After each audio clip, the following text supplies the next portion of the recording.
നമ്മളിപ്പോൾ നിൽക്കുന്നതേ ശരിക്കും മുഹമ്മദ് ബിൻഷാദിന്റെ പച്ചക്കറി തോട്ടത്തിലാണ്.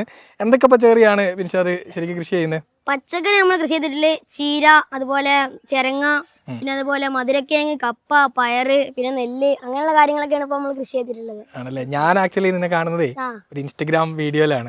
ഞാൻ എന്റെ ഇൻസ്റ്റാഗ്രാം അക്കൗണ്ടിൽ ഇത് എന്റെ പച്ചക്കറി പരമുള്ള കാര്യങ്ങളൊക്കെ ഞാൻ പോസ്റ്റ് ചെയ്യലുണ്ട്, അത് കണ്ടാവും. സാധാരണ ആളുകൾ ഈ പ്രായത്തിലുള്ള കുട്ടികളൊക്കെ ഗെയിം കളിച്ച് കിടക്കുന്ന പ്രായമാണ്.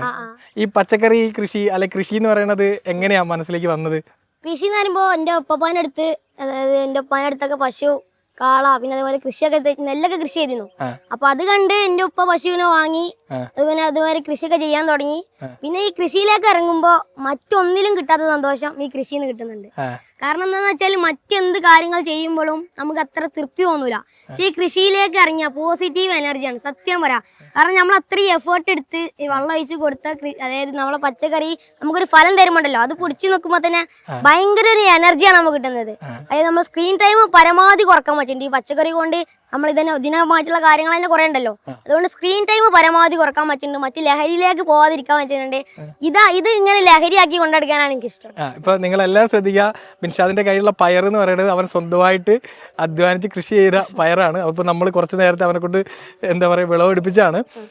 ഇപ്പൊ ഈ പയർ എന്ന് പറയുന്നത് നമ്മൾ ഏത് കാലഘട്ടത്തിൽ അങ്ങനെയൊക്കെ ഉണ്ടോ? പയറിന് പ്രത്യേകിച്ച് സീസൺ ഒന്നും ഇല്ല, നമുക്ക് ഏത് സീസണിലും കൃഷി ചെയ്യാം. അപ്പൊ നമ്മൾ മഴക്കാലത്താണ് കൃഷി ചെയ്തിട്ടുള്ളത്. ഇതിന് അതുപോലെ വേനൽക്കാലത്തൊക്കെ നമ്മൾ കൃഷി ചെയ്യും. ഇതിന് സീസൺ ഇല്ല പ്രത്യേകിച്ച്. ഇതിലിപ്പോ ഞാനേ ശ്രദ്ധിച്ചപ്പോ രണ്ടു തരം, ഒരു ഭയങ്കര പച്ച കളറുള്ള പയറും ഒരു വെള്ള കളറുള്ള പയറും, അതിലങ്ങനെ ഡിഫറൻസ് ഉണ്ടോ ശരിക്കും? ഉണ്ട്. ഈ പച്ച കളറിലുള്ളത് പറയുന്നത് മീറ്റർ പയറാണ്, പക്ഷെ ഇത് അർക്കമംഗള എന്ന് പറഞ്ഞ വെറൈറ്റി ആണ്. അങ്ങനെ രണ്ട് വെറൈറ്റി ആണ് നമ്മൾ കൃഷി ചെയ്തിട്ടുള്ളത്. ഇതൊക്കെ ഒരേ സമയം തന്നെ വളരെ ഒരേ സമയം ഇത് രണ്ടും കൂടി നമ്മള് മിക്സ് ചെയ്താണ്ട് വിത്തിട്ടതാണ്. ഇപ്പൊ രണ്ടും ഐറ്റത്തിലാണ് ഉണ്ടായിട്ടുള്ളത്. എങ്ങനെയാ ഇതിന്റെ ഒരു പയർ കൃഷി ചെയ്യുമ്പോൾ ആദ്യം നമ്മൾ മണ്ണൊരുക്കും. അതായത് ഫസ്റ്റ് മണ്ണ് കളച്ചിട്ടിട്ട് അതിലേക്ക് കുമ്മ ഇടും. ഒരു 10 ദിവസം മുമ്പ് തന്നെ മണ്ണ് കളച്ച് അതിൽ കുമ്മ ഇട്ട് 10 ദിവസത്തിന് ശേഷമാണ് നമ്മൾ വിത്തിടല്, വളം കൊടുക്കലൊക്കെ. ഇത് ആരാണ് പഠിപ്പിച്ചത്? പഠിപ്പിച്ചത് എന്റെ ഒപ്പുണ്ട്, എളാപ്പുണ്ട്, എല്ലാവരും. എന്റെ ഒപ്പയാണ് പ്രധാനമായിട്ടും. പിന്നെ അത് എളാപ്പ കൃഷി ചെയ്ത് കൊതിയൊക്കെ എളാപ്പാണ് കുറെ സഹായിച്ചിട്ടുള്ളത്. അങ്ങനെ എല്ലാവരും കുടുംബക്കാര് ഫുൾ തന്നെ ഒരു കാർഷിക ഫാമിലിയാണ്. അങ്ങനെയുള്ള കിട്ടിയ അറിവുകളാണ് ഇതൊക്കെ. മോന് ഏത് ക്ലാസ്സിലാണ് ശരിക്കും കൃഷി തുടങ്ങിയത് പറയുമ്പോ ഒരു 2ാം ക്ലാസ്, ഒരു 7 വയസ്സ് അവരാൽ 2ാം ക്ലാസ് മുതലാണ് തുടങ്ങിയത്. ആദ്യം എന്താ ചെയ്തെന്ന് ഓർമ്മ? ആദ്യം കൃഷി ചെയ്തത് ഇങ്ങനെ തന്നെയാണ്. പയർ അന്ന് ഇത്ര തോന്നുന്നില്ല, അന്ന് കുറച്ച് പയറ്, വെണ്ട അങ്ങനെയുള്ള കൃഷിയൊക്കെ ചെയ്യുന്നു. പിന്നെ പശുക്കളൊക്കെ അന്ന് തന്നെ ഉണ്ടായിരുന്നു. പശുക്കളെ നോക്കുന്നുണ്ട് അല്ലേ? അത് നമുക്ക് പിന്നീട് വരാം, പശുക്കളിലേക്ക് പിന്നീട് വരാം. ഈ ഇപ്പൊ പയർ കൃഷി ചെയ്യുന്ന സമയത്ത് നമ്മൾ ശ്രദ്ധിക്കേണ്ട പ്രധാനപ്പെട്ട കാര്യങ്ങൾ എന്തൊക്കെയാ?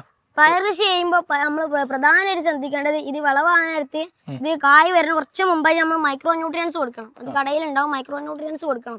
ഇതിപ്പോ മൈക്രോ ന്യൂട്രിയൻസിന്റെ ചെറിയ കുറവ് ഈ പയറിൽ കാണുന്നുണ്ട്. പക്ഷെ നമ്മളിത് കൊടുത്തിട്ടില്ല. അപ്പൊ അടുത്ത ഇത് കൊടുക്കാൻ നിൽക്കുകയാണ്. ഒരു മറ്റന്നാളൊക്കെ ആകുമ്പോൾ നമ്മൾ മൈക്രോ ന്യൂട്രിയൻസ് കൊടുക്കും.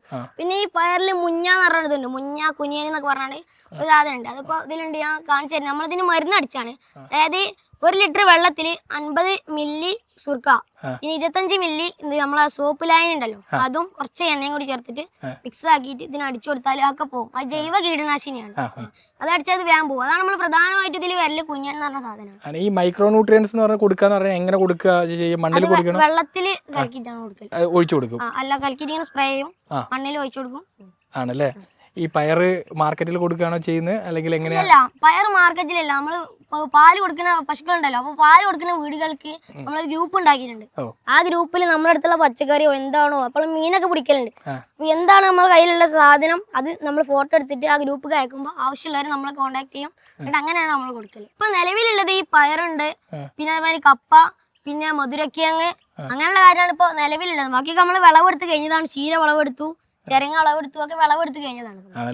പിന്നെ നമ്മൾ നെല്ലുണ്ടാക്കിയിട്ടുണ്ട്, അവിടെ നെല്ലുണ്ടാക്കിയിട്ടുണ്ട്. അങ്ങനെയുള്ള കാര്യങ്ങൾ വിതച്ചത് എനിക്ക് തോന്നുന്നത് ഇന്നൊക്കെ 19 ദിവസമാണ് തോന്നുന്നത്. വിതക്കുന്ന വീഡിയോ ഒക്കെ ഞാൻ കണ്ടിരുന്നു. നെല്ല് വിതയ്ക്കാനൊക്കെ ആരെ പഠിപ്പിച്ചേ? ഇവിടുത്തെ നെല്ല് വിതക്കാൻ ഒരു കാക്കാൻ വിളിച്ചു, നെൽബ്യാക്കാരും.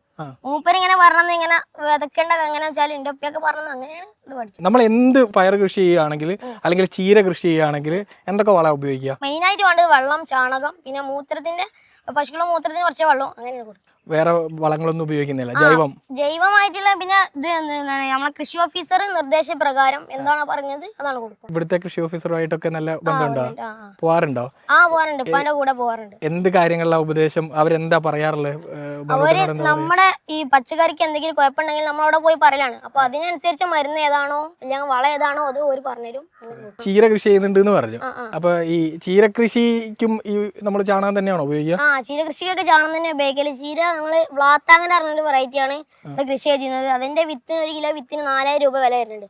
നമ്മളൊരു 100 രൂപക്ക് വാങ്ങി ഇവിടെ വിതച്ചു, ചീരന്റെ വിത്ത് വിതച്ചു. ഇപ്പൊ അതൊക്കെ വിളവെടുത്ത് കഴിഞ്ഞിട്ടുണ്ട്, ഫുള്ള് ചീര കഴിഞ്ഞിട്ടുണ്ട്. എന്താ ഇത് മാർക്കറ്റിൽ കൊടുക്കുക? അല്ല, അതന്നെ ഞങ്ങളെ വിപണി ഉണ്ടല്ലോ ഗ്രൂപ്പില്, ആ ഗ്രൂപ്പിൽ ഫോട്ടോ എടുത്തേക്കും. ചീരക്കാണ് കൂടുതൽ ഡിമാൻഡ്, ചീരക്കും ഈ പയറിനാണ് കൂടുതൽ ഡിമാൻഡ് ഉള്ളത്. മധുരക്കിഴങ്ങ് കൃഷി ചെയ്യുമ്പോൾ എന്താ ശ്രദ്ധിക്കേണ്ടത്? മധുരക്കിഴങ്ങ് നമ്മളൊരു 4 മാസമൊക്കെ ആകുമ്പോഴാണ് ഈ മധുരക്കിഴങ്ങ് പറിക്കല്. ഇതിപ്പോ നമ്മള് ഇവിടെ ചെയ്തിട്ടുള്ള ആദ്യമായിട്ടാണ് മധുരക്കിഴങ്ങ് ഈ ഭാഗത്ത് ചെയ്യുന്നത്. ഇത് നമ്മൾ പറിക്കാനാവണുള്ളൂ. അതും നമ്മൾ വെച്ചിട്ടേ ഉള്ളൂ, ഇതുവരെ സെല് ചെയ്തിട്ടില്ല? ഇല്ല, അത് സെല് ചെയ്യാൻ മാത്രം. അതായത് പറഞ്ഞാൽ നമുക്ക് വീട്ടാവശ്യത്തിന് തന്നെയാണ് അത് എടുക്കല്. സെല് ചെയ്തിട്ട് ഇതുവരെ സെല് ചെയ്യണമെന്നുണ്ട്. കുറെ സാധനങ്ങളുണ്ടല്ലോ. വേറെ എന്തൊക്കെ കൃഷി ചെയ്യണമെന്നാണ് മനസ്സിലൊരാഗ്രഹം ഉണ്ടാവുമല്ലോ? എന്റെ ഒരു ആഗ്രഹം ഇങ്ങനത്തെ കൃഷി തന്നെ ഇനിയും വിപുലീകരിച്ച് വേറെ മേഖല ഇങ്ങനെ കൂട്ടി കൊണ്ടുവരുന്നതാണ്. കുറച്ചും കൂടി ഒരു ഇപ്പൊ AI കാലഘട്ടമാണ്, കുറച്ചും കൂടി ഒന്ന് ഉയർത്തി കൊണ്ടുവരുന്നതാണ് എന്റെ ഒരു ഇത്. അപ്ഡേറ്റ് ചെയ്യണം. ഇത് ഈ പറമ്പൊക്കെ നമ്മൾ തന്നെയാണോ? അല്ലല്ല, ഇത് പാട്ടത്തിന് എടുത്താണ്. ഈ പറമ്പൊക്കെ പാട്ടത്തിന് എടുത്തിട്ട് അതിൽ നെല്ല് കൃഷി ചെയ്യും. ഈ നെൽകൃഷി ആദ്യമായിട്ടല്ലോ മുമ്പ് ചെയ്തിട്ടില്ലേ? മുമ്പ് അങ്ങനെ വിതച്ചിട്ട് അത് ഞാർ നട്ട് ചെയ്തിട്ടില്ല. അത് ആദ്യമായിട്ടാണ് ചെയ്യേണ്ടത്. കുമ്പളൻ എന്ന് പറഞ്ഞാൽ ഈ നെല്ലാണ് ചെയ്യല്. കൊട്ടാരക്കരയാണ് ഈ നെല്ലിന്റെ പേര്. ഈ നെല്ലിന്റെ വിത്ത് നമ്മൾ അവിടെ ചെയ്തിട്ടുള്ളത് പൊന്മണി പറഞ്ഞ വിത്ത്. പൊന്മണിയാണ്. പൊന്മണിന്റെ പ്രത്യേകത എന്താ? പൊന്മണി കുറച്ച് ഈ വിത്തിനെക്കാട്ടി കുറച്ചൊക്കെ ചെറുതാവും ആ പൊന്മണി എന്ന് പറഞ്ഞത്. പിന്നെ ഇതും വലിയ വ്യത്യാസങ്ങളൊന്നുമില്ല, വിത്തിന് കുറച്ച് ചെറുതാവും മാത്രം. നമ്മളിത് പുറത്ത് കൊടുക്കല്ലേ ചെയ്യുന്നത്? നെല്ല് നമ്മള് പ്രധാനമായിട്ടും അവലുണ്ടല്ലോ, അവല് ഇടിക്കാനും പിന്നെ ആവശ്യക്കാർക്കൊക്കെ കൊടുക്കാനും അതിനാണ്. ഇപ്പൊ സാധാരണ ഇപ്പൊ നമ്മള് ഗെയിമുകളെ കുറിച്ച് മൊബൈൽ ഫോണിനൊക്കെ കുറിച്ച് ഭയങ്കരമായിട്ട് സംസാരിക്കുന്ന ഒരു പ്രായമാണ് മോനിട്ടർ പ്രായം എന്ന് പറയുന്നത്. ഇപ്പൊ സ്കൂളും നാട്ടുകാരും ഒക്കെ എന്താ പറയുന്നത് ശരിക്കും ഈ കൃഷിയിലേക്ക് ഇറങ്ങുന്നു എന്ന് പറയുമ്പോ? ആദ്യം എന്നൊക്കെ പറഞ്ഞാല് അത്ര സപ്പോർട്ട് ഉണ്ടായിരുന്നില്ല. പിന്നെ വീഡിയോ ഒക്കെ വന്ന് എല്ലാരും കണ്ടപ്പോ സപ്പോർട്ട് ആയിരുന്നുണ്ടല്ലോ. ഇൻസ്റ്റാഗ്രാമിൽ വീഡിയോ ഇടണം ആരാ പറഞ്ഞത്? ഇൻസ്റ്റാഗ്രാമിൽ എനിക്ക് തോന്നി ഞാൻ ചെയ്യുന്ന കൃഷിന്റെ കാര്യങ്ങളും അതൊക്കെ മറ്റുള്ള ആൾക്കാർക്ക് എറിഞ്ഞ് ആർക്കെങ്കിലും ഒക്കെ ഒരു ഉപകാരമാവുമല്ലോ, ആരെങ്കിലും ചെയ്യാണ്ട് അനുഗ്രഹിച്ചിക്കാണ്ട്. അപ്പൊ അങ്ങനെ ചെയ്യാൻ എന്റെ കാര്യങ്ങളും എന്റെ കൃഷിയുള്ള കാര്യങ്ങളൊക്കെ ചെയ്യാം. അപ്പോൾ നമ്മളെ മോനൂട്ടൻ്റെ പച്ചക്കറി കൃഷിയൊക്കെ നമ്മൾ കണ്ട് ഇപ്പോൾ നമ്മൾ വന്നിട്ടുള്ളത് അവൻ്റെ ഒരു വിശാലമായ പശുക്കുട്ടികളുടെ ഒരു ശേഖരമുണ്ട്, അല്ലെങ്കിൽ പശുവിൻ്റെ ഒരു ശേഖരമുണ്ട്. അത് കാണാൻ വേണ്ടിയിട്ടാണ്. മോനൂട്ടാ, നമ്മുടെ കയ്യിൽ ഇപ്പോൾ എത്ര പശുക്കളുണ്ടാ? 6 പശുക്കളുണ്ട്, 5 കുട്ടികളുണ്ട്. പിന്നെ തറവാട്ടിലൊരു പശുണ്ട്, 2 പോത്തുകളുണ്ട്. ഇതൊക്കെ നീ ഉപ്പയും കൂടെ തന്നെയാണ് കൊണ്ടെടുക്കുന്നത്? ഞാനും എൻ്റെ ഉപ്പ, എളാപ്പ എല്ലാവരും ഉണ്ട്. ഈ പശുക്കള് എന്ന് പറയുമ്പോൾ നമ്മളൊരു പശുവിനെ വളർത്തുമ്പോൾ ശ്രദ്ധിക്കേണ്ട പ്രധാനപ്പെട്ട കാര്യങ്ങൾ എന്തൊക്കെയാ? പശുവിനെ നമ്മൾ വളർത്തുമ്പോൾ പ്രധാനമായി ശ്രദ്ധിക്കുന്നത് അതിന്റെ ബ്രീഡ് ഡെവലപ്പിംഗ് ആണ്. കാരണം എന്താണെന്ന് വെച്ചാല് ഞങ്ങൾ ആദ്യം പറഞ്ഞാൽ പശുക്കുട്ടികളൊന്നും വീട്ടിൽ നിർത്തിയിരുന്നില്ല, ഒക്കെ അങ്ങനെ കൊടുത്ത് ഒഴിവാക്കിയിരുന്നു. പക്ഷെ പിന്നെ ഞാൻ പഞ്ചാബിൽ നിന്ന് ഒരു ഡോക്ടർ വന്നു, ഞങ്ങളെ ക്ഷണിച്ചിരുന്നു. അപ്പൊ ആ ക്ലാസ് കേട്ടപ്പോഴാണ് മനസ്സിലായത് നമ്മൾ കുട്ടികളെയാണ് പരമാവധി വളർത്താൻ ശ്രമിക്കേണ്ടത്, ഒരിക്കലും ഒഴിവാക്കാതെ. കാരണം വെച്ചാല് ഈ പശുക്കുട്ടിന്റെ തള്ളനെക്കാട്ടി 20% പാലുൽപാദനം കൂടുതലുണ്ടാവും ആ പശുക്കുട്ടിക്ക്. അപ്പൊ അതിനെ നമ്മൾ മര്യാദക്ക് നല്ല രീതിക്ക് നോക്കി വളർത്തിയാൽ നമ്മളെ ഫാം നമ്മളറിയാതെ തന്നെ വളരും. കാരണം മറ്റേന്ന് വെച്ചാൽ നമ്മൾ പശുവിനെ വാങ്ങും, അതിന് വെക്കും, അതിൽ നമുക്ക് അതായത് ലാഭം ഉണ്ട്, പക്ഷെ നമ്മളെ ഫാം വളരുന്നില്ല. പക്ഷെ ഇങ്ങനെ കുട്ടികളെ നിർത്തുമ്പോൾ ഫാം ഇങ്ങനെ വളർന്നുകൊണ്ടിരിക്കും.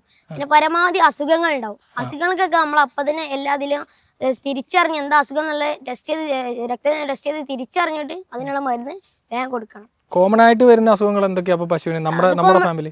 നമ്മുടെ ഫാമിലി പറയുമ്പോൾ കൊണ്ടുവരുമ്പോഴുള്ള അസുഖങ്ങളാണ് പ്രധാനമായിട്ടും വരല്. അതായത് ടൈലേറിയ, അനാപ്ലാസ്മ, പിന്നെ അകിടുവൊക്കെ ഉണ്ടാവും. അതാണ് നമ്മൾ ഫാമിലി മെയിൻ ആയിട്ട് ഉണ്ടാവല്. നമ്മള് വീട്ടിൽ തന്നെയുള്ള ചികിത്സയാണോ അല്ലെങ്കിൽ ഡോക്ടർ? അകിടുവീക്കത്തിന് പറയുമ്പോൾ വീട്ടിലുള്ള ഒരു ചികിത്സ, അതായത് മൃഗാശുപത്രിയിൽ നിന്ന് ഒരു പൊടി തരും, പേരും കൊല്ലതായി ഒരു പഞ്ചാര പോലുള്ള ഒരു പൊടി. അത് നമ്മൾ തേനിൽ മിക്സ് ചെയ്തിട്ട് അകിടിൽ തേച്ച് കൊടുക്കലാണ്. പിന്നെ ടൈലേറിയ, അനാപ്ലാസ്മ ഡോക്ടറെ വിളിക്കലാണ്. കാരണം എന്താ വെച്ചാൽ നമുക്ക് ചികിത്സിക്കാൻ പറ്റില്ല, ഡോക്ടർമാരെ ഒന്ന് ഇഞ്ചക്ഷൻ ചെയ്യലാണ്. ഇപ്പൊ നമ്മള് എത്ര ലിറ്റർ പാൽ ഒരു ദിവസം കൊടുക്കുന്നുണ്ട്? ഇപ്പം പറഞ്ഞാൽ ഇപ്പൊ കുറവാണ്, ഒരു 70 ലിറ്റർ അത്ര കൊടുക്കുന്നുണ്ട്. ഏതൊക്കെ തരം പശുക്കളാണ് നമ്മുടെ കയ്യിലുള്ളത്? പശുക്കൾ HF ഉണ്ട്, പിന്നെ ജെയ്സി ഉണ്ട്, പിന്നെ ക്രോസ് ബ്രീഡ് ഉണ്ട്, പിന്നെ പഞ്ചാബ് ഉണ്ട്. അങ്ങനെയുള്ളതൊക്കെയാണ് നമ്മൾ കാണുമ്പോൾ നമുക്ക് ഇതിനെ എങ്ങനെയൊക്കെ തിരിച്ചറിയാൻ പറ്റും? കാണുമ്പോൾ അതിന്റെ കളറിൽ HF അതിന്റെ കളറിൽ തിരിച്ചറിയാ. കാരണം കറുപ്പും വെള്ളയും കൂടി ആവും അതിന്റെ കളർ. ജേഴ്സി അധികം ഒരു ബ്രൗൺ ഇല്ലെങ്കിൽ ബ്ലാക്ക് കളർ ആയിട്ടാണ് വരല്. ഞങ്ങളുടെ അടുത്ത് കൊമ്പില്ലാത്തൊരു ഐറ്റുണ്ട്, മോയാന്ന് പറഞ്ഞിട്ടുള്ളത്. ഇതിന്റെ എന്താ പറയാ തരങ്ങൾ വ്യത്യാസം വരുമ്പോൾ പാലുകളുടെ അളവിൽ വ്യത്യാസം HF എന്ന് പറഞ്ഞാല് പാല് കൂടുതൽ കിട്ടും, പക്ഷെ പാലിലുള്ള SNF അതിന്റെ അളവ് കുറവും. പാല് കൂടുതൽ കിട്ടും, പക്ഷെ ജേഴ്സിയിലാവുമ്പോ SNF കൂടുതലും പാലിന്റെ അളവ് HF കുറച്ചൊരു കുറയും ചെയ്യും. ഞാൻ ഇൻസ്റ്റാഗ്രാമിലെ മുന്നോട്ടിന്റെ ഇൻസ്റ്റാഗ്രാം നോക്കിയ സമയത്ത് ഒരു പശുവിനെ പ്രസവിക്കുന്ന കുട്ടീനെ പ്രസവിക്കുന്ന ഒരു വീഡിയോ കണ്ടു. അപ്പൊ നമ്മളൊരു പശു ഗർഭാവസ്ഥയിലുള്ളപ്പോൾ ശ്രദ്ധിക്കേണ്ട കാര്യങ്ങൾ എന്തൊക്കെയാ? അതെന്ന് പറഞ്ഞാല് തീറ്റ ഉണ്ട്, ആ ടൈമിൽ കൊടുക്കേണ്ട തീറ്റ കൊടുക്കുക. മറ്റേത് തീറ്റ കൊടുത്തില്ലെങ്കിൽ ആ പശുവിന് പാല് കുറവായി വരും. അപ്പോൾ അത് പാല് വറ്റി നിൽക്കുമ്പോൾ കൊടുക്കേണ്ട തീറ്റ കൊടുക്കണം. അതിന് മുമ്പുള്ള തീറ്റ ഷെഡ്യൂൾ ആക്കിയിട്ട് തീറ്റ കൊടുക്കണം.